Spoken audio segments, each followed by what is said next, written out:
Hello, amazing learners. Welcome to Read Along Academy, the place where we explore fun stories, cool facts, and exciting new ideas together. Welcome back, curious minds. Last time, we learned what AI is, making computers smart. Today, we're taking a trip to the past to see how the very first smart computers were made. They were called expert systems. What are experts? Think about someone who knows a lot about one special thing, like a doctor who knows all about how to keep you healthy, or a chef who knows exactly how to make a delicious cake. These people are experts. They have lots of knowledge and rules in their heads. The idea behind expert systems was to put that kind of expert knowledge into a computer. How did expert systems work?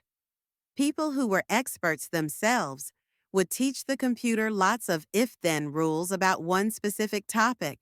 For example, if the expert was a doctor, they might tell the computer, if a person has a fever and a sore throat, then they might have a cold. The computer didn't learn these rules. People programmed them in. Then, when someone asked the computer a question, it would use these rules to find an answer, just like an expert would. Simple examples. Imagine a simple animal guesser expert system. If it has feathers and lays eggs, then it might be a bird. If it has fins and swims in water, then it might be a fish. Or a simple plant helper. If the leaves are yellow and soil is dry, then water the plant. These systems were good at solving problems that had clear rules. Real-world expert systems. While our examples are simple, real expert systems were used for serious tasks. Here are a few famous ones. MySyn. Developed in the 1970s, MySyn was a medical expert system designed to diagnose bacterial infections and recommend treatments. It was actually quite good, sometimes even outperforming human doctors in its specific domain. Dendril. Another early system, Dendril, helped chemists identify the molecular structure of unknown organic compounds using data from mass spectrometers. It was like having a super smart detective for molecules. XCON, or R1.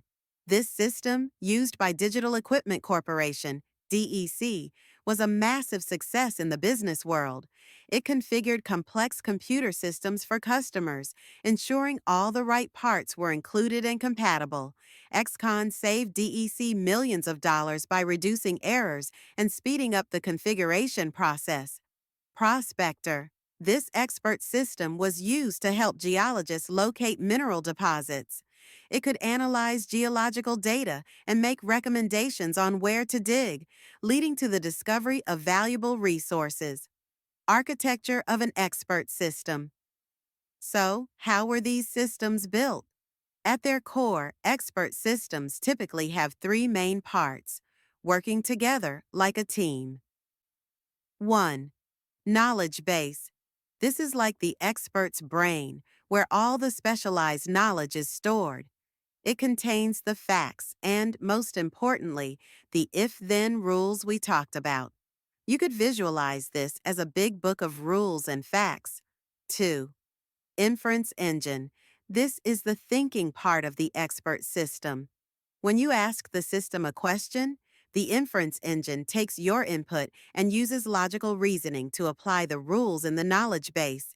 It figures out which rules fit the situation and draws conclusions, just like a human expert would reason through a problem. Imagine a small robot or a processing unit that reads the rulebook and makes deductions. 3. User interface. This is how you, the user, communicate with the expert system. It's the screen where you type your questions or input information and where the system displays its advice or conclusions. Think of it as the keyboard and monitor. Together, these components allow the computer to act as a specialized consultant, providing expert advice in its particular field. Conclusion. So, expert systems were the first step in making computers smart by giving them lots of rules and facts. They were like having a little expert inside your computer. But what if computers could learn on their own without needing people to tell them every single rule. That's what we'll find out next time when we talk about machine learning. Thanks for learning with us at Read Along Academy. Remember to keep exploring, asking questions, and having fun.